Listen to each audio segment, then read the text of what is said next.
So the real estate market here in 2021 is getting so competitive. There is so much demand with buyers out there trying to get into homes, trying to find the perfect place, and there are just not that many new listings come on. These combined with other small nuances in the home buying process has just created so much frustration that you can even say that home buyers, as well as some of their agents, hate this market. Hi, I'm Jake Tysiak, that guy that sells houses, and today we're looking at exactly what's causing so much frustration when it comes to the home buying process. This clearly is a market we've never really seen before. Even in the height of the 2000s, this is well outpacing the frustrations that come along with purchasing a home as well as the demand. But it goes beyond that. The small nuances and the little things that the day-to-day grind that goes along with purchasing a home is getting to buyers and they're finding themselves sometimes just completely over frustrated and really hating this market. So today we're going to dive into some of those nuances and help you better understand what is causing so much anger towards this market. So let's start off by talking about just simply getting into a home to look at. Homes are going under contract within a few days. So if your availability is only on the weekends, the fact that a home goes on Monday or Tuesday, trying to schedule that might be impossible as it might be under contract before it actually comes to your availability. Now, you reach out to us and you say, we want to see this home, so we go to set up an appointment.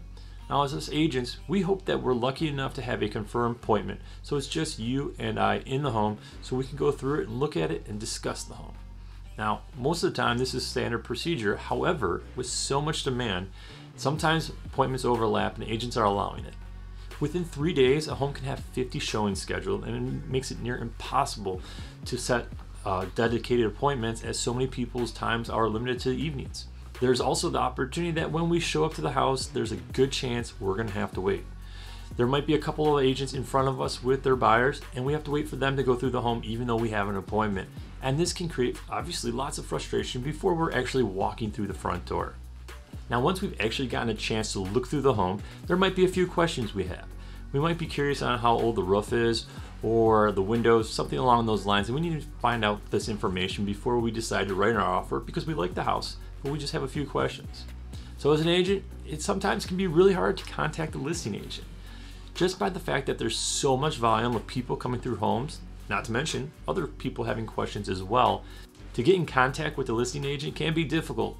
I can call, email, and text, but none of these are going to actually make them pick up the phone. And again, they're judging a lot of different appointment and tasks themselves.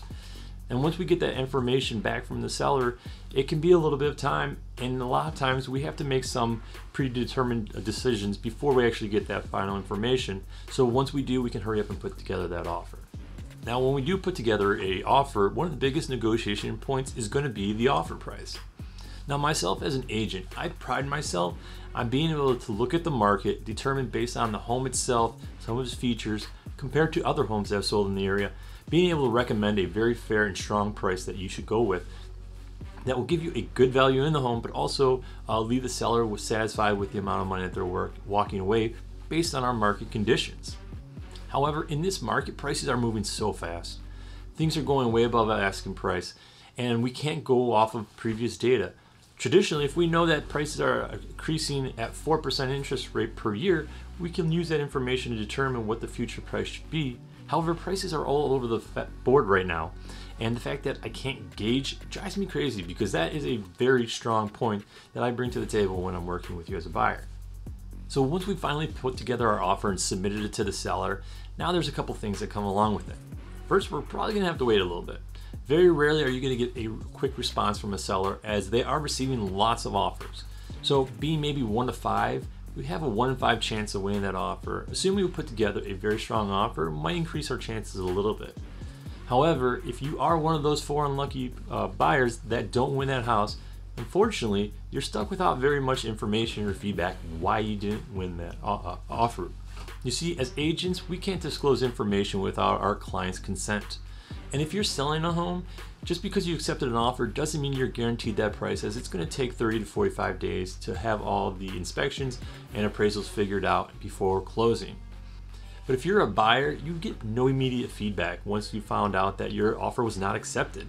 And this can be very struggling and hard for you because it doesn't give us any more information to help us in the future. Now, of course, we're always looking at different bids and offers, but it's still just not satisfying knowing whether it was the price or your financing, closing date, what exactly that the seller didn't like. So as you can see, with so many different variables, it gets to the point where it's almost impossible to plan any kind of move in this market. You have to go with the ebbs and flows, the highs and lows, to really stay available when we can find a home, put in an offer, and do our best we can to get the winning bid. It's not always going to work, and you might have to submit several bids, and this is really going to affect your timeline. Now, of course, with that comes the idea of financing.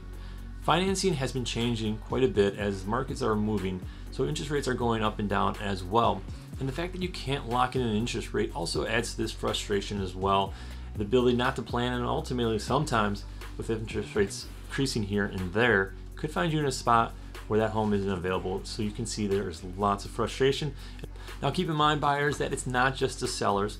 Most of these sellers are sort of in the same boat as you, as they are selling this place to find something else and also incurring this kind of frustrations along with you. Now, if you are just getting started, make sure you take a look at our home buyer survival guide here. And if you want more details on the process, take a look here. Any other questions, always feel free to give me a call. I'm Jake Tysiak with Keller Williams. Thanks for watching.